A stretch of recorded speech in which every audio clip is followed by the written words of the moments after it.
protestan le dimissioni del precedente. Los sucesos han tenido lugar en el aeropuerto de Caracas. Inicia una nueva etapa. Що у нас крал. Que la fuerza del cielo nos acompañe.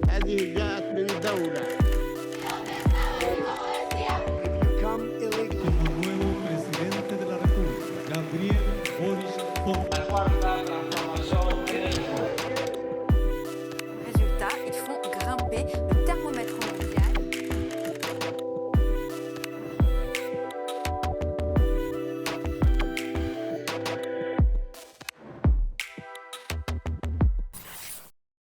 Bienvenidas y bienvenidos a Extranjeros, el programa donde corresponsales internacionales nos hablan sobre los temas que más nos interesan. En esta ocasión vamos a tener un especial sobre las elecciones en México, las elecciones no solo más masivas, sino también donde muchos puestos de elección popular se decidieron el pasado 2 de junio. Y para acompañarnos en esta ocasión está Paula Mónaco Felipe, periodista argentina independiente. Bienvenida, ¿cómo estás? Gracias, Isheli, gracias por la invitación. Contenta de estar aquí, siempre un espacio de diálogo muy interesante. Lista, porque además con todavía un poco de sueño de la cobertura, pero muchas gracias por andar por acá. También nos acompaña en esta ocasión Jan Albert Hudson, que de Países Bajos, que viene por el medio Trouw. ¿Tú cómo estás, Jan? Muy bien, muchas gracias. Igual como Paula, un poco cansado de la jornada electoral, pero ahí a darle todo. Ahora platicaremos al respecto. También nos acompaña David Marcial Pérez, de España, del periodista de El País. ¿Cómo estás? Muy bien, gracias, Isabel. Bienvenido. Y también nos acompaña Mathieu Trullier, de Le Monde, periodista francés. Bienvenido, que además ya también bastante recurrente en este espacio, que agradecemos mucho tu opinión. Pues muchas gracias, pues siempre es un placer estar aquí. Muchas gracias a todos y a ti, Paula, por acompañarnos. ¿Quién se avienta primero? Creo que estaría muy bien que lo hicieras tú, Paula, primer presidenta mujer después de 200 años de democracia en México, Claudia Sheinbaum Pardo. Sí, y después de casi 70 años de que se aprobó el voto femenino,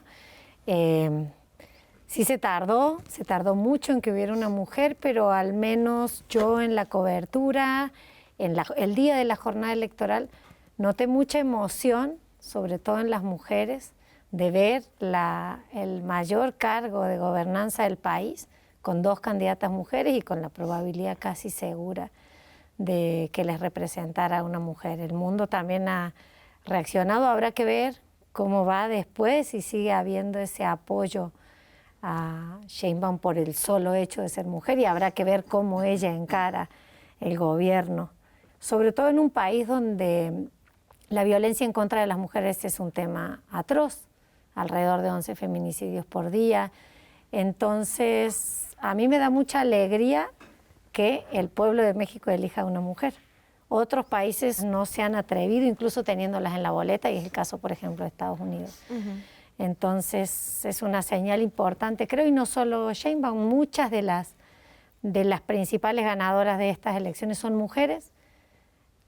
La población está apostando por las mujeres, los partidos no sé qué tanto apostaban o querían cubrir una cuota, pero la población las votó y eso creo que es algo interesante, reconocer la capacidad y animarse a ese cambio. Justo El País, David, sacó una nota muy interesante, ¿no?, sobre cómo votamos las y los mexicanos este 2 de junio, y una de ellas era, que a mí me causó mucha emoción, lo que decía Paula, muchos hombres votando por mujeres, ¿no? En un país como este, la verdad sí creo que es algo importante. Y dice mucho de la madurez, digamos, democrática y política de México, ¿no? Sí, sin duda, ya te decimos, ha sido una apuesta de los políticos, no sabemos si por cuota, ¿no? o realmente de una manera sincera, pero es cierto que los liderazgos, el liderazgo sobre todo de Claudia Sheinbaum, pues ahí está emergiendo fuerte, ¿no? y despejando bastantes dudas y bastantes prejuicios que podía haber, y del otro lado, del lado del electorado, también se está demostrando que hay un voto fuerte. ¿Cómo lo vivieron? Cuéntenos un poco, porque además yo que ya no cubro diarias y dije como, ¡ay! Estaría muy emocionante estar ahí desde las 6 de la mañana. ¿Cómo están ustedes? El del domingo fue solo el último momento, pero en realidad es una campaña que ya lleva demasiado tiempo y al fin de cuentas creo que más que nada lo que se esperaba no era saber quién iba a ganar, porque pues hasta Sheinbaum lo había dicho, ¿no? Que iba a ser un trámite, pero a ver con qué margen. Y ¿no? la criticaron bastante por ello. Y la criticaron, pero pues resulta que tenía razón, ¿no? Porque en realidad lleva 3 años asumiéndose prácticamente en este papel de llegar a este día del domingo, ¿no?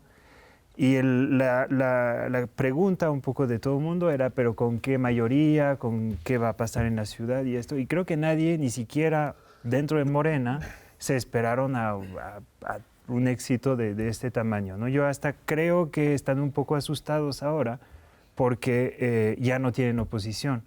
Entonces ya todo recae en Morena y si cualquier error que van a hacer ya no la pueden achacar a nadie más que a sí mismos, ¿no?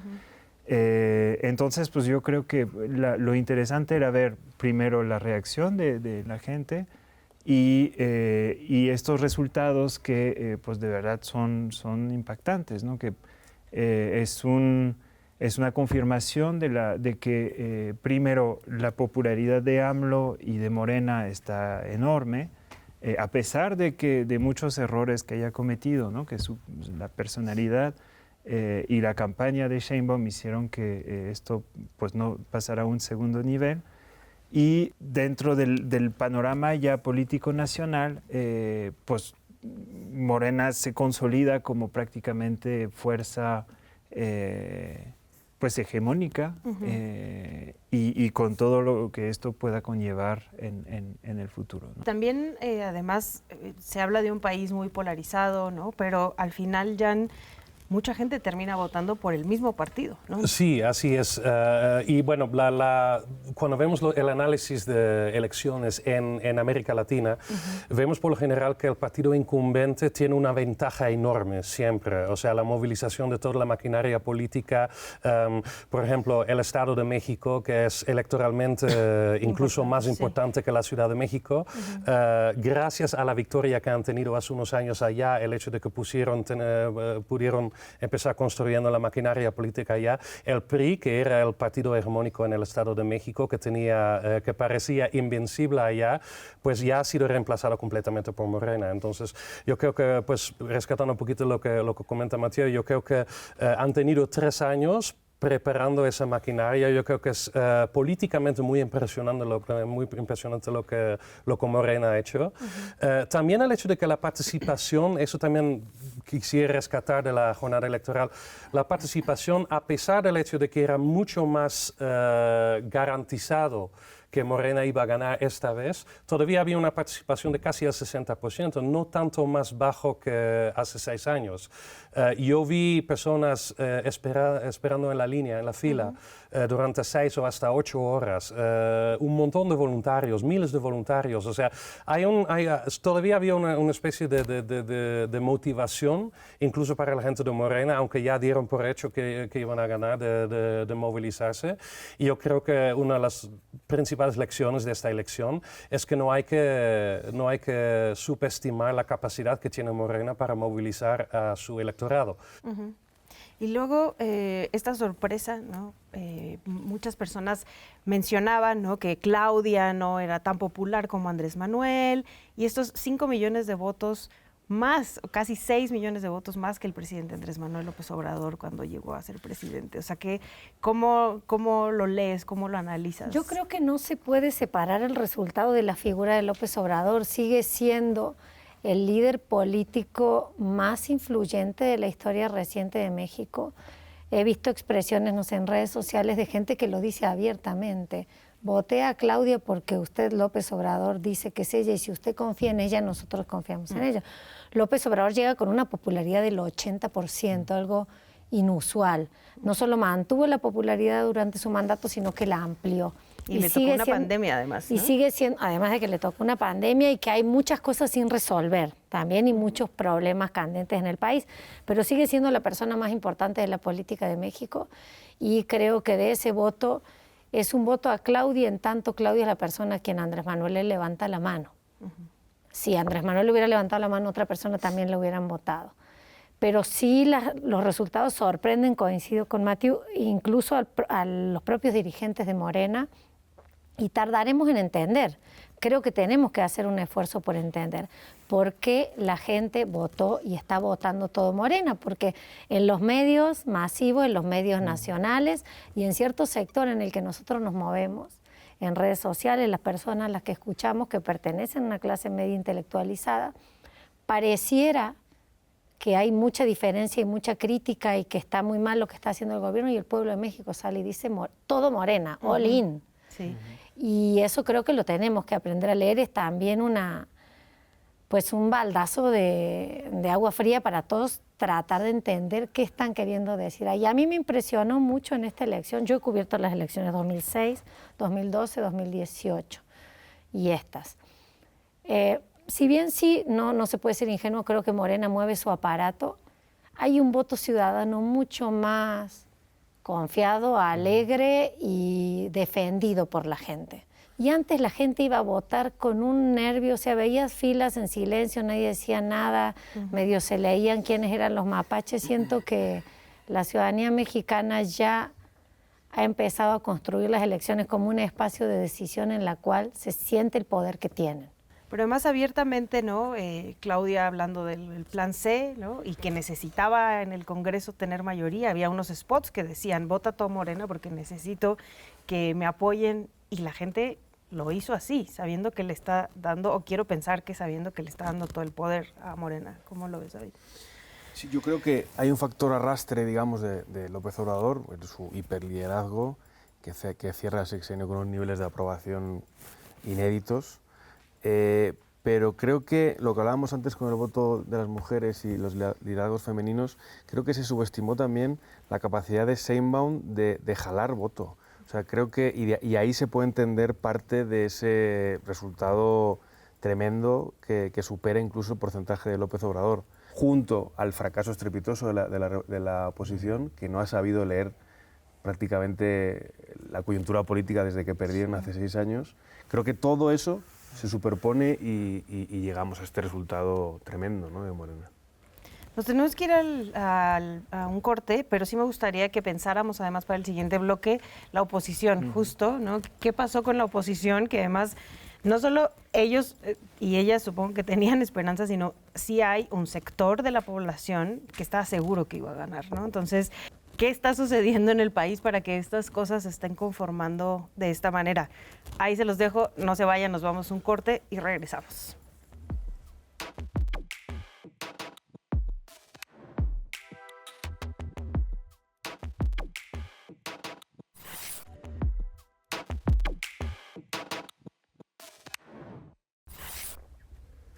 Continuamos en Mextranjeros y nos quedábamos un poco con el análisis de qué pasó con los otros partidos, además de Morena, incluso también los de la Alianza, ¿no? El Verde, como segunda fuerza política, es quienes han acompañado a los últimos presidentes de este país y ahora a la presidenta de cualquier partido, ahí está el Verde, y ahora pues está sacando también ventaja de ello. ¿Cómo lo ves, Mathieu?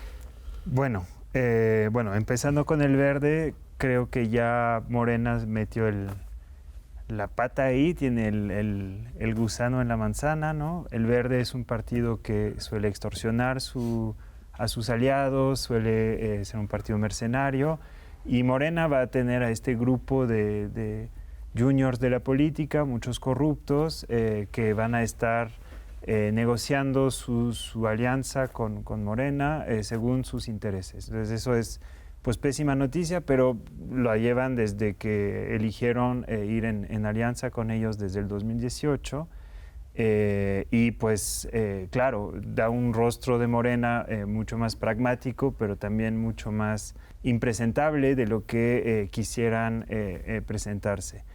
Por parte de los demás partidos, pues la oposición, ¿no? El naufragio total de la oposición. Una oposición dirigida por 2 partidos, sobre todo PAN y PRI, secuestrados por 2 grupos de personas, uno de Alejandro Moreno Cárdenas en el PRI, otro de Marco Cortés en el PAN, que han ido expurgando a sus partidos de sus enemigos políticos adentro y que se terminaron reduciendo a grupitos totalmente desconectados, con pues estrategias que no funcionaron, que era la de atacar y atacar y atacar a Morena sin proponer absolutamente nada, ¿no? Hasta llegar al absurdo de es que ustedes son los narcos, cuando pues el PAN es el que metió a la guerra contra el narco, que tiene a García Luna en la cárcel. O sea, era insostenible todos los argumentos de la oposición porque criticaban a Morena por cosas que ellos no se podían, donde ellos no tenían ninguna propuesta ni ninguna legitimidad para hablar de esto, ¿no? Morena compra a la gente con programas sociales. Perdón, pero viniendo del PRI eso es como un absurdo, ¿no? Morena provoca la violencia. Pues igual viniendo del PAN es un absurdo. Y en realidad, pues ellos que asesoraron a Xóchitl Gálvez para atacar a Sheinbaum frontalmente, a insultar y eso, justo cuando se trataba de propuestas, pues no tenía nada, ¿no? Y es más, tenían hasta cierto desprecio por la gente de la que iban a pedir los votos, porque prácticamente les estaban diciendo, son unos idiotas todos ustedes, porque van a votar a cambio de programa social. Y entonces, ¿qué propones? Pues pensión para 60 años. Entonces estaba haciendo exactamente lo mismo, pero insultando a la gente. Entonces, esta oposición muy desconectada, que habla a una clase media que existe en México, pero que es relativamente pequeña, porque hay toda una parte de la clase media que se fue con Morena y que está contenta con Morena, y hay una parte que no, que son esos 30% que votaron por Gálvez, pero que son marginales, ¿no? Entonces, pues, oposición totalmente fragmentada, y pues Morena con su alianza con el Verde, con el PT, que pues partidos satélites que ya están tomando mucho poder, y el Partido Verde va a ser muy importante.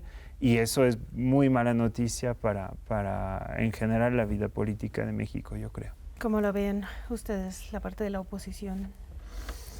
Yo creo que es un fracaso absoluto que se venía fraguando casi desde que perdieron hace 6 años, ¿no?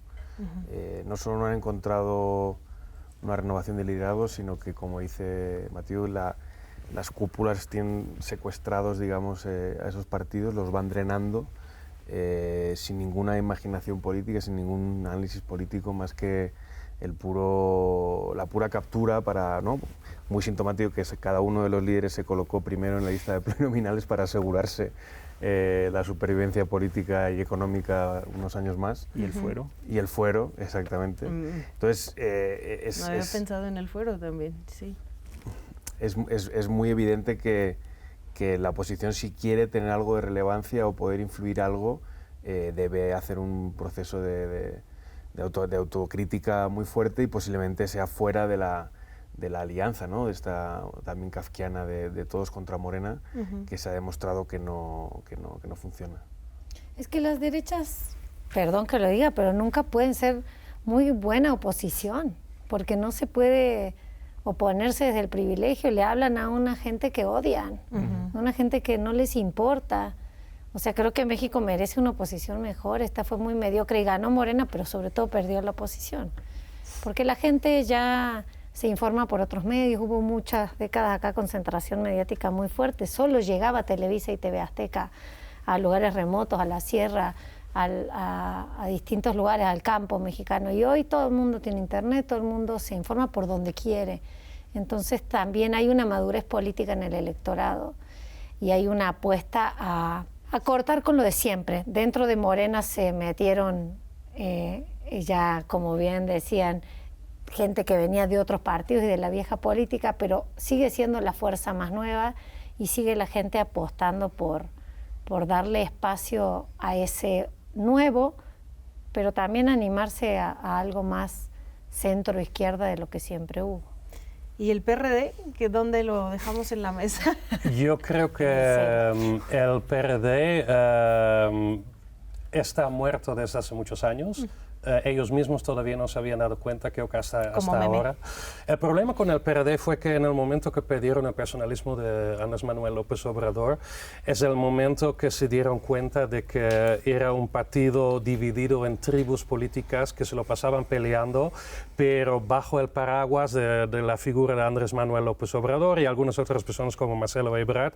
Se fue López Obrador y el PRD se empezó a dar cuenta de que no era un partido que ya no tenía una visión, no no tenían absolutamente nada que ofrecer al electorado que López Obrador no pudo ofrecer en el otro partido. No hay una visión. Y yo creo que el problema principal de la oposición en México es que si quieres realmente ganar el voto, tienes que ofrecer una visión integral de cómo debería ser el país según tú. Y si esa visión es, pues no somos López Obrador, o si esa visión es, como mencionan ustedes, ¿no? Insultar al electorado, no es una visión que ningún electorado va a apapachar, va a agarrar, va a arropar, y el resultado es que terminas muerto como movimiento político. Algo que me llama mucho la atención, lo platicamos un poquito antes de que empezó la transmisión.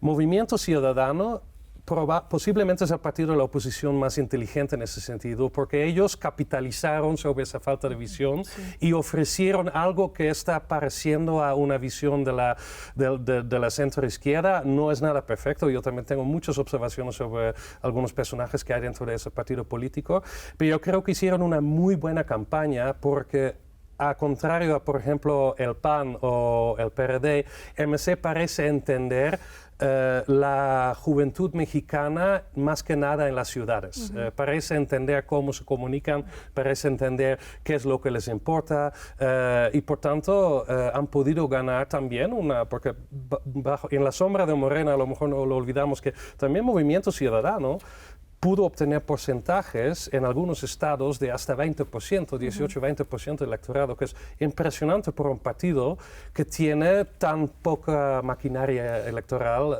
en muchos estados. Y justo, como dices, lo platicábamos un poco antes de empezar este corte, el cómo de nadie conocer a un personaje como Jorge Álvarez Maínez, ¿no? De entre 9 y 10 puntos de votación, ¿no? O sea, sí es algo que además, en principio, les trae dinero, ¿no, Mathieu?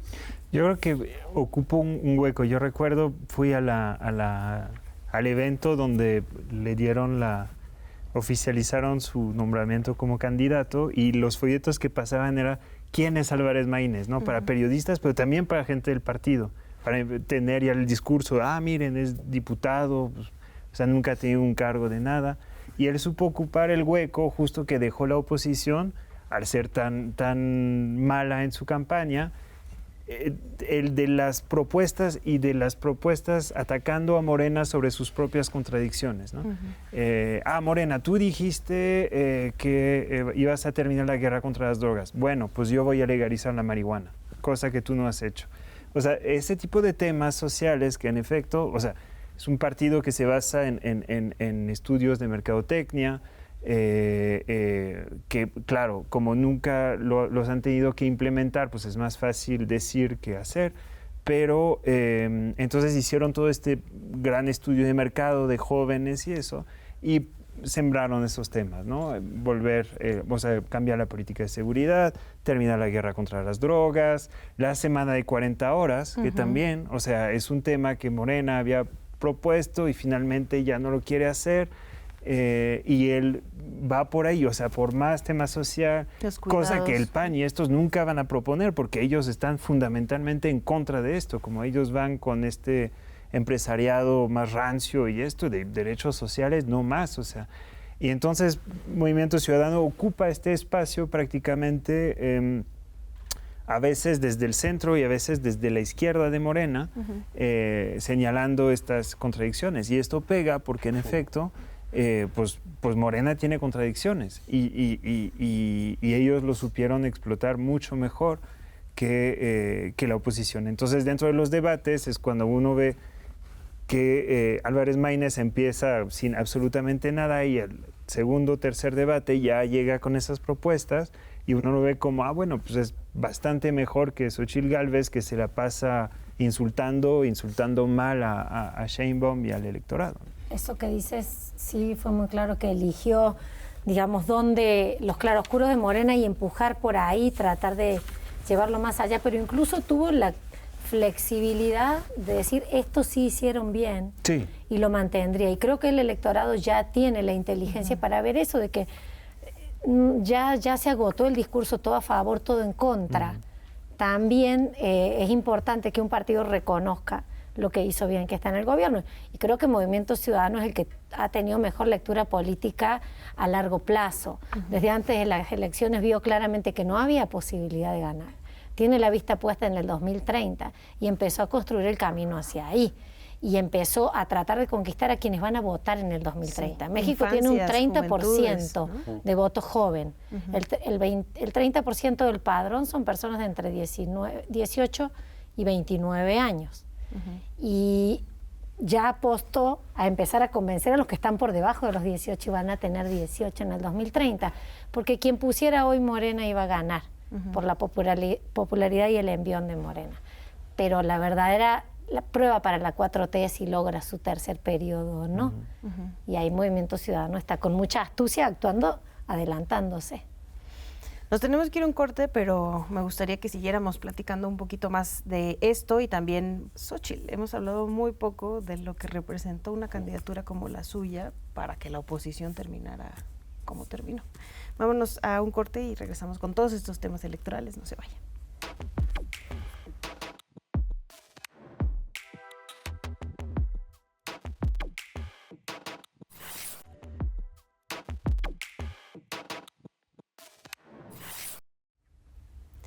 Y continuamos acá en Extranjeros. Nos quedamos contigo, David, para seguir hablando de la oposición, porque vale mucho la pena darnos cuenta quiénes son estas personas, además, o sea, no solo tanto los partidos, sino quienes votaron por ellos y ellas, que ahorita están pues muy sacados de onda porque estaban casi seguros que iban a arrasar en todo el país. Sí, yo quería hacer un apunte simplemente sobre MC antes de entrar, digamos, en estos perfiles que están tan ardidos. El éxito de MC, que partía con muy poca base, digamos, creo que fue conseguir salirse del marco de Morena y de López Obrador, ¿no? O sea, creo que en términos de estrategia el fracaso de la alianza es no haber salido de ese marco que impone el presidente y plantear las elecciones casi como un plebiscito sobre López Obrador, ¿no? Que es algo, bueno, que cuando eso defende, es una estrategia que está condenada al fracaso, porque con ese nivel de popularidad y con todo lo que va construyendo Morena, esa hegemonía, digamos, era pegarse contra una pared, ¿no? Entonces creo que MC, yendo a por los jóvenes, planteando esas contradicciones de Morena, yendo a lo concreto, digamos, haciendo una crítica concreta a políticas de Morena y a problemas que sigue teniendo el país, pues consiguió abrir un hilito, ¿no? Sin embargo, la alianza y también toda esa comentocracia o los analistas intelectuales, casi todos de Ciudad de México, de cierta clase media alta, estuvieron retroalimentando una burbuja irreal, ¿no? Hablando de Venezuela, planteándolo como cada día era el fin del mundo, democracia, dictadura. Y creo además que es tratar al electorado mexicano, es infantilizarlo y tratarlo como un tonto, ¿no? Como si no supiera el mexicano o mexicana leer cuál es la lectura, la realidad política de su país, ¿no? Y no era esa en absoluto. Entonces, bueno, creo que ese fue uno de los méritos de MC. Y en cuanto a estos memes, bueno, creo que son memes, ¿no? O contenidos que se viralizan con las reacciones de electorado o del partido de la oposición, pues creo también que para mí denotan la tremenda desigualdad que hay en México y cómo élites o mexicanos y mexicanas de clase media alta viven en una burbuja y en un mundo absolutamente irreal y alejado de las grandes mayorías de este país. Pero además comentarios súper clasistas, ¿no? Y discriminadores, o sea, y muy agresivos en contra de la población que decidió ir a ejercer su derecho, ¿no? Muy agresivas y ya un planteamiento que vamos a ver en el momento en que se difunda este programa, pero de impugnar la elección, ¿no? De esa estrategia de confrontación con la autoridad electoral, con lo que ha pasado en las elecciones, pues esta carrera hacia adelante, o sea, a pesar del fracaso que yo creo que hasta para ellos es demasiado contundente, pues esta salida de todavía anunciar la impugnación, que no sabemos de qué manera lo van a hacer ni nada, pero se ve esta desesperación un poco de ya llegamos al último límite. Estos grupos que tienen secuestrados a la oposición, que están jugando prácticamente su sobrevivencia, pues a punto de llevar a esta cosa pues a un límite absurdo, porque estamos hablando de la persona ya más votada en la historia de México por encima de López Obrador, con una diferencia tremenda con Xochitl Gálvez. Entonces están armando una campaña en redes sociales otra vez que es esta burbuja de la que estas personas no salen, que han creado esta falsa idea que la elección podría estar empatada, esta falsa idea de que en realidad la gente del fondo no quiere a Morena. Pues en estas redes sociales están difundiendo boletas, denunciando un fraude, o sea, los mismos prácticamente que cometieron los fraudes, sabiendo de lo que hablan, ¿no? Y entonces llevando esta narrativa que se ve que no está pegando, ¿no? Pero que la quieren llevar, y entonces pues van a usar van a acudir al Tribunal Electoral para crear ruido, pero que en realidad pues muestra su desesperación y su profunda sorpresa respecto a los resultados, ¿no? Perder Yucatán, yo creo que para el PAN era impensable, ¿no? Perder pues varias alcaldías de la ciudad que pensaban tener controladas, como pues Álvaro también, Obregón, ¿no? Como Álvaro Obregón. O sea, que Morena recupere la ciudad cuando era la gran conquista de la oposición en el 2021 es una cachetada tremenda, ¿no? Tú ni siquiera pudiste asegurar tu único éxito de hace unos años, se te fue, ¿no? Entonces, pues sí, o sea, un mundo que de comentocracia, y esto que despertó, porque anunciaba igual que Santiago Taboada iba o a ganar o al menos estar muy cerrado con Clara Brugada en la Ciudad de México, termina unos 12 puntos de diferencia, ¿no? Entonces, pues sí, una oposición que se cegó, que se creyó su propio cuento y que en el momento de la realidad está negando los resultados, está en una actitud pues pésima como es la que ha tenido desde el principio. Pero además, estas personas que salieron a marchar por el INE, muchas de ellas y de ellos, ahora señalando al INE como cómplice para este fraude y estas elecciones, ¿no? Yo creo que, o sea, el problema de la concentración de poder alrededor de la persona de López Obrador, la erosión de las instituciones democráticas, es algo real, y algo que la oposición creo que nunca entendió es que el tema de las instituciones es un tema que tiene muy poca injerencia en la vivencia diaria de personas que, por ejemplo, viven en Oaxaca, en comunidades un poco más alejadas de las ciudades grandes. Allá el impacto de, por ejemplo, el aumento del sueldo mínimo, de las pensiones, es mucho más tangible que lo que pasa con el INE, que no quiere decir que las personas que expresan su preocupación por los ataques al INE no tienen la razón. El problema es que si vas a invertir la mayor parte de tu capital político en esa lucha, pues vas a perder la atención de una gran parte del electorado, porque al final de cuentas la política electoral tiene que ver con que tienes que convencer a las personas que votan de que ellos van a sentir un cambio en su vida en el momento que tú eres presidente. Para mí, por ejemplo, yo también trabajo para el Comité para la Protección de Periodistas, y para mí lo que va a pasar con el INAI, por ejemplo, es un tema muy importante para los siguientes años. Yo creo que para nosotros como periodistas el INAI es muy importante y es algo que sí tiene que quedar y sí tiene que fortalecer. Pero si preguntas a una persona que vive en la Sierra Tarahumara, en Chihuahua, pues ¿qué opinas del INAI? Pues yo creo que no le va a llamar tanto la atención como el sueldo mínimo. Y ese es un error crucial, un error letal que cometió la oposición al hacer su campaña. Pero ahí yo creo que esta oposición, digo, además de ser como la orquesta del Titanic, delirante, que sigue tocando aún sabiendo que el barco ya va para abajo, que se está hundiendo, es un grupo de partidos que en realidad son el espacio de personas sin más identidad que la de ser patrones y sin más proyecto político que el poder por el poder mismo. y la gente en México ya se cansó de eso. México fue un país conquistado y arrasado durante siglos, fue un país que hizo una revolución y después le metieron un régimen de pseudodemocracia. Hasta hace 30 años no se podía ni hablar del presidente en un espacio público. Y pues la ciudadanía entendió que puede hacer cosas y que puede elegir, y estos partidos y estas personas no se están haciendo eco de eso.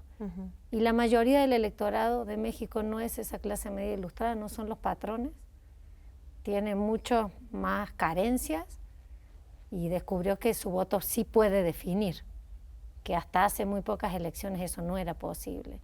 Entonces, en la medida que sigan siendo los patrones tratando de trabajar, medio trabajar unos días para mantener sus privilegios, no es una oposición, o sea, está disfrazado de oposición.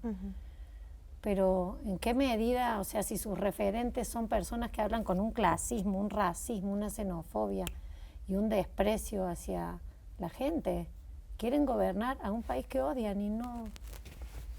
Pues no, está bien un poco que la gente ponga ese límite, me parece a mí. Morena a lo mejor está haciendo, tiene gente que tiene esos ideales y otros que se están subiendo al barco porque es el barco del poder. Tampoco podemos ser ingenuos, pero sí hay algo interesante en que la población decida ponerle un alto límites a esos que vimos las cosas que están difundiendo estos días, personas que simpatizaban con la Marea Rosa y la Marcha Rosa, o sea, que su reacción es decir, ya no les voy a dar 10 pesos al que me limpie no voy a dar 10% de propina, ni propina a los cerillos del supermercado, que vayan y le pidan a Morena. Así ven al electorado, entonces, bueno, que el electorado... Sí, y esperan que voten por ellos después, ¿no? Esas mismas personas. Sí, creo que ese racismo y ese clasismo recibió una cachetada muy fuerte en estas elecciones, y que era justo, que ya era necesario. A mí, por ejemplo, me parece muy interesante estar atentos a lo que pasó y a lo que va a pasar en la Ciudad de México, porque había dos proyectos muy claros en disputa, el de la alianza PRI-PAN-PRD y el de Morena y Clara Brugada, y no solo son como dos proyectos distintos, uno más hacia la derecha, otro más hacia la izquierda, sino que la figura que llega, Clara Brugada, es por primera vez vamos a tener una jefa de gobierno que no viene de la clase media alta ilustrada, porque todos los que gobernaron la capital del país eran de ahí. Viene de Iztapalapa, del barrio más densamente poblado, del barrio con problemas de criminalidad, de pobreza, y creo que también es una conquista simbólica bien importante. Sí. No solo es mujer, viene de Iztapalapa. La Ciudad de México va a tener una alcaldesa que viene de Iztapalapa, del movimiento urbano popular, de movimientos sociales, y sí muy feminista, porque de Claudia Sheinbaum todavía no sabemos bien qué tan feminista es. Sí, yo quería añadir que la elección o la figura de Clara Brugada también muestra las diferentes almas de Morena, ¿no? O sea, Morena, a medida que es un partido muy joven, o sea, recordémoslo, fundado casi a imagen y semejanza de López Obrador, pero que a medida que va avanzando y además a un ritmo tan rápido va conquistando tanto poder, ¿no? Recordemos que no solo presidencia, mayoría calificada y absoluta, ¿no? No tiene la calificada, pero con aliados seguramente lo pueda conseguir también en el Congreso, pero es que en los estados creo que ha pasado de 4 a 24 en apenas 6 años, ¿no? Entonces, a medida que Morena está creciendo, lo hablábamos antes también, es inevitable que orgánicamente vaya absorbiendo, digamos, restos o cadáveres, ¿no? PRI, PRD, también que vaya absorbiendo consciente o conscientemente oportunistas, alianzas bastante cuestionables como el Verde. Bueno, va creciendo, y creo que una de las cosas más interesantes para analizar el siguiente sexenio será ver si Claudia Sheinbaum es capaz de seguir amalgamando, digamos, todas esas familias, todos esos liderados, todo ese ruido de la manera tan efectiva que lo hacía López Obrador, ¿no? Porque ahí está el fantasma de las tribus del PRD, ¿no? Que es algo, creo que el presidente tiene, es uno de sus grandes fantasmas, por eso manejó con tanta presencia las primarias o la elección de los candidatos internos porque teme mucho que ese pueda ser uno de los factores de crisis dentro de Morena, ¿no? Sí, totalmente. Yo creo que no debemos olvidar, por ejemplo, que hay personajes muy oscuros dentro de Morena. Por ejemplo, la tribu, por decirlo así, de Ricardo Monreal, que es un poder político que López Obrador tuvo que absorber su movimiento para tener avances electorales en elecciones pasadas. El problema es que en el momento que firmas un contrato con Ricardo Monreal, estás vendiendo una parte de tu alma y es muy difícil deshacerte de ese tipo de políticos maquiavélicos dentro de un partido en el momento que les das posiciones importantes, ¿no? Lo que sí es interesante es que en la delegación Cuauhtémoc, la alcaldía Cuauhtémoc, justamente votaron por el PAN porque no querían más la tribu de Monreal allá. Entonces vimos Fresnillo perdió también. Perdió su hija. Sí. Ajá. Sí, es muy interesante porque... Bueno, es que Monreal creo que es de las figuras menos queridas por la base de Morena, sí. Totalmente, por la militancia. Le atribuyen la derrota del 2021 en la ciudad. Así es. Y yo creo que Ricardo Monreal va a ser muy difícil para Claudia Sheinbaum, todo un reto, tratar de deshacerse de ese tipo de personas para que Morena no se caiga en la misma trampa en que cayó el PRD y el PRI en algún momento. Nos tenemos que ir a corte, pero me gustaría que en el último bloque hablemos de esto, que viene, ¿no? También los mercados empezaron a mover en cuanto se hace oficial el triunfo de la doctora Claudia Sheinbaum. Entonces, ¿qué México ven? Y también cómo se vio desde sus países el triunfo de Morena y de Claudia Sheinbaum. Regresamos después del corte.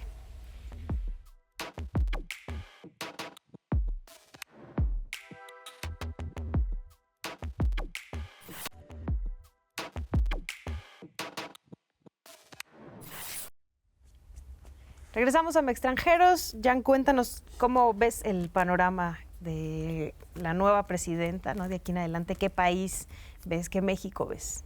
Pues tengo dos panoramas, ¿no? O sea, de un lado el panorama que estoy viendo que, siendo optimistas, pues algunos cambios, reconfiguraciones en términos de la distribución del poder, menos confrontación con críticos como los medios de comunicación, grupos de derechos humanos, grupos sociales, y ojalá una política ambiental que más concuerda con su trayectoria como científica. De otro lado, pienso que también hay muchas trampas para Claudia Sheinbaum. Si ella, con el mandato que tiene, considera que es más ventajoso para ella simplemente continuar la política de López Obrador, entonces eso quiere decir que en términos de seguridad vamos a seguir con lo mismo.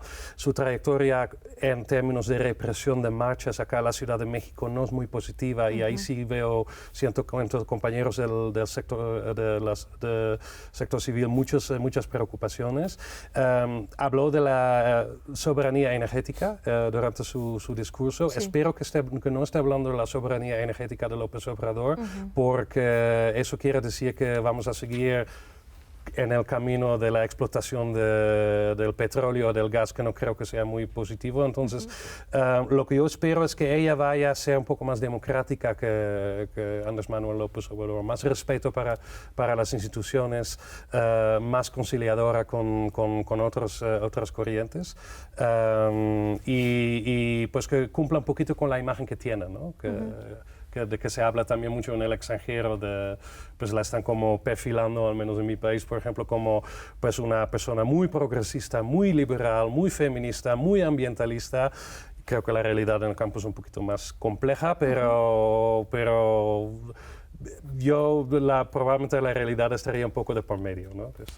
David, explícanos un poco, porque también mucha gente se alarmó con el triunfo de Claudia Sheinbaum con los mercados, ¿no? O sea, ¿cómo lo viste esa parte? Bueno, yo creo que es muy natural y muy previsible. Los mercados siempre sobrereaccionan, digamos, cuando hay un hecho político así contundente. Entonces el primer día pues cae el peso, digamos, las bolsas se resienten, pero digamos que es el tobogán normal, y solo comienza a haber una implicación o una relevancia cuando esas tendencias son sostenidas, ¿no? una semana, 3 semanas, cuando hay una caída sostenida del peso, cuando hay una caída sostenida de las bolsas o de los futuros de las materias primas. En este caso no está siendo así y yo creo que no hay riesgo de ataques, digamos, o movimientos agresivos de los mercados financieros en contra de este futuro gobierno de Morena, al menos por ahora, porque la política macroeconómica de López Obrador ha sido, vamos, la firmaría casi un ejecutivo del Fondo Monetario Internacional, ¿no? Es una de estas contradicciones y las paradojas de Morena, ¿no? Que frente a un discurso pues izquierdista, beligerante, el pueblo, los fifís, los neoliberales, la política macroeconómica de ese sexenio ha sido muy rigurosa. O sea, se han aplaudido, de hecho, todos los organismos internacionales y todos los banqueros y los inversores internacionales, porque ha mantenido a rajatabla la deuda, ha mantenido a rajatabla el déficit, ha subido un poquito este último año para acelerar y terminar las obras, se ha tirado de más gasto, pero toda la polémica austeridad republicana, como la dijo él, pero que en términos europeos un gobierno que apura gasto, que no gasta, que es la primer resorte para financiar el gasto público y los programas sociales, eso son políticas de derecha. Esas son políticas que dicen, no, si hago esto el mercado me castiga y el mercado es la brújula que decide lo que está bien o está mal, ¿no? Entonces, además, ha sido un sexenio con un López Obrador muy habilidoso, que ha sabido conjugar todos esos factores para seguir construyendo ese relato, también con viento de cara de la economía internacional, los movimientos geopolíticos, la guerra entre China y Estados Unidos ha favorecido mucha deslocalización, muchas empresas chinas que al no poder ir a Estados Unidos se estén colocando aquí. México lleva 2 años con récord de inversión extranjera directa. Entonces, bueno, yo considero que no hay riesgo de presión de los mercados financieros a este nuevo gobierno. ¿Y cómo lo vieron en España rápidamente? Como decía Jan, fuera hay una imagen más idealizada, digamos, de Sheinbaum, también pues todos estos clichés, ¿no? Pues una mujer en México con todo esta visión de que México es un país todavía muy machista y que llega una mujer de un partido de izquierdas, que tiene un perfil también académico de medio ambiente. Bueno, una mirada muy benévola, por parte, digamos, de la clase política y los medios tradicionales. Y luego lo que en España, sobre todo en Madrid, sí está ocurriendo es que en los últimos años está siendo un refugio de grandes fortunas latinoamericanas, entre ellas las mexicanas. Expresidentes como Peña Nieto, Calderón residen en Madrid, por una política de atracción de inversiones. Por ejemplo, Peña Nieto consiguió una visa la Golden Visa, ¿no? Muy favorable, porque compró una casa de más de 1 millón de euros. Entonces, ha habido imágenes de marchas y manifestaciones en Madrid apoyando la marea rosa, un poco este perfil del que hablábamos antes, de votantes de la oposición, de clases medias y altas, bueno, bastante irreales. O sea, hemos visto imágenes incluso cómicas, ¿no? Esos no han de estar tan contentos con las noticias. No están tan contentos, pero imágenes un poco cómicas, ¿no? Contábamos antes cantando canciones de Molotov y pidiendo el voto para el PRI, ¿no? Y el PAN. Entonces, un poco delirante. Pues en Argentina lo han visto también de esa forma, con mucha expectativa, una parte de la sociedad, como la parte que gira más hacia la izquierda, digamos, también de que sea una mujer, que sea feminista, y también comprensiblemente por el momento que atraviesa el país, ¿no? Argentina eligió a un líder de derecha, ultraderecha, neoliberal, no entra en ninguna de las categorías antes vistas. Y los principales desafíos, creo, sin ser yo experta en economía, es sostener esa economía bastante estable, porque no soy para nada experta, pero veo otros países como Argentina con una inflación del 250% y creo que al menos ha mantenido el barco a flote. Andrés Manuel ha triplicado el salario mínimo. Ver si puede profundizar la política social, o sea, avanzar más en esto, y no me refiero con esto solo a repartir dinero, sino a que las instituciones del Estado tengan la capacidad de atender distinto, de atender en salud, en educación, en distintos ámbitos, el desarrollo sin destrucción o con la menos destrucción posible, la menor destrucción posible, porque tampoco podemos ser ingenuos, no se puede construir carreteras sin tirar árboles, y también a las carreteras necesitamos para ir al hospital o para vender lo que producimos en cada pueblo. Entonces, ¿cómo encontrar ese balance de desarrollo sin destrucción? Y el más fuerte, el desafío más fuerte, creo yo, es el atender y tratar de sanar y resolver las heridas abiertas, que son la seguridad, la violencia, los asesinatos, desapariciones, que no ha podido frenar López Obrador y que vienen de una inercia, no empezaron en este sexenio, empezaron antes, pero esa curva ha ido ascendiendo, ascendiendo, ascendiendo sin dejar de multiplicarse. Entonces ese es el gran desafío, y ojalá la justicia le tocará en el medio el cambio de fiscal general. Sí. Y creo que ahí es donde está lo que puede destrabar o extender este tiempo de violencia, inseguridad e impunidad. Bueno, en cuanto a la recepción, seré muy breve. En Francia, prácticamente igual, un interés, curiosidad y cierta expectativa. Y en cuanto al desafío, yo creo, el gran desafío para Sheinbaum es esa enorme mayoría que tiene. Un poco para redondar sobre lo que decía hace rato, Morena se construye con base en un discurso contra un villano, ¿no? Que es el sector conservador, este gran enemigo que quiere hacer golpes de Estado, etcétera, y que impide la marcha hacia adelante del proyecto social. Y ahora Morena ya no tiene ese pretexto porque tiene mayoría prácticamente en todo, tiene en todos los estados, y entonces ahora lo que vamos a ver son las contradicciones internas de Morena, ¿no? Cómo Morena una parte de Morena probablemente se va a ir acomodando con poderes fácticos, con qué poderes fácticos además.